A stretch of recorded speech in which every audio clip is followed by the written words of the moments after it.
আজ 23শে জুন।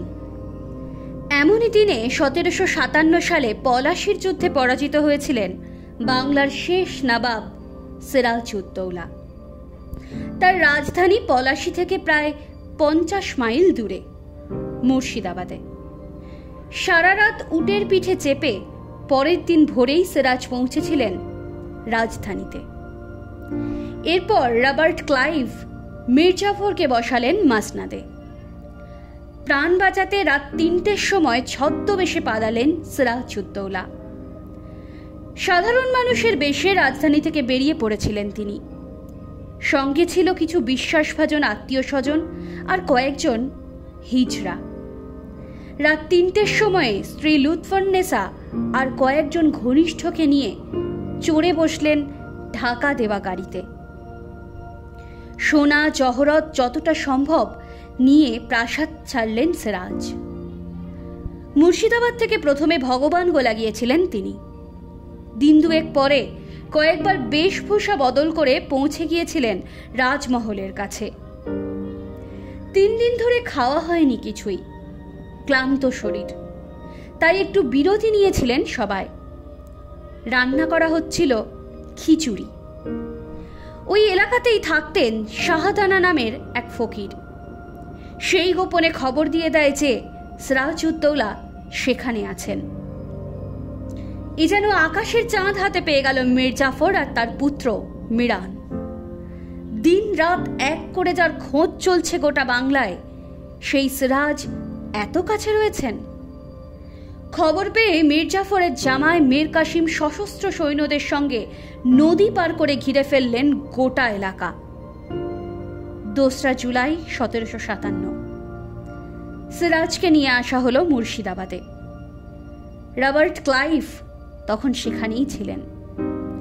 সিরাজউদ্দৌলাকে নিয়ে শহরে আসার আগেই ক্লাইভ ফোর্ট উইলিয়াম কোম্পানির কাছে একটা চিঠি পাঠিয়েছিলেন।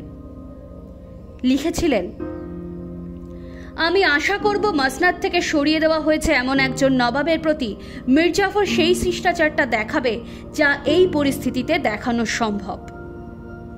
ওই চিঠি পাঠানোর 2 দিন পরে আরেকটি চিঠি লিখেছিলেন ক্লাইভ। সেই চিঠির বয়ান, সিরাজউদ্দৌলাই পৃথিবীতে আর নেই। নবাব মির্জাফর হয়তো সিরাজউদ্দৌলাকে কিছুটা দয়া দেখাতে পারতেন, কিন্তু মিরান মনে করলেন দেশে শান্তি বজায় রাখার জন্য সিরাজউদ্দৌলাকে মারতেই হবে।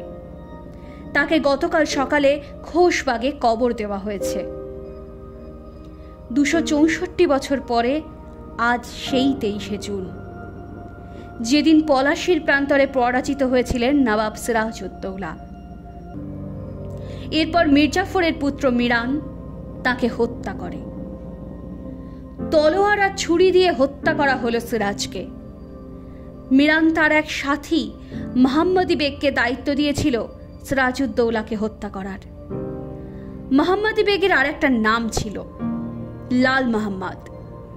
মিরান তার সঙ্গী সাথীদের নিয়ে যখন সিরাজউদ্দৌলার কাছে গেল, তখনই সিরাজ বুঝে গিয়েছিলেন কি হতে চলেছে এরপর। তিনি আবেদন করলেন মেরে ফেলার আগে তাকে যেন অজু করে নামাজ পড়ার অনুমতি দেওয়া হয়। নিজেদের কাজ তাড়াতাড়ি শেষ করার তাগিদে হত্যাকারীরা সিরাজের মাথায় 1 ঘড়া জল ঢেলে দেয়। এরপর সিরাজ খাওয়ার জল চাইলে ঠিক তখনই মোহাম্মদী বেগ ছুরি দিয়ে সিরাজের উপরে প্রথম আঘাতটা হানলেন। ছুরির আঘাত হানা হতেই বাকিরা তলোয়ার দিয়ে হামলা চালালো সিরাজের উপরে। কয়েক মিনিটের মধ্যেই তাদের কাজ শেষ হলো। মাথাটা ঝুঁকে পড়ল সিরাজের। তিনি গড়িয়ে পড়লেন। তখন সিরাজউদ্দৌলার বয়স মাত্র 25 বছর।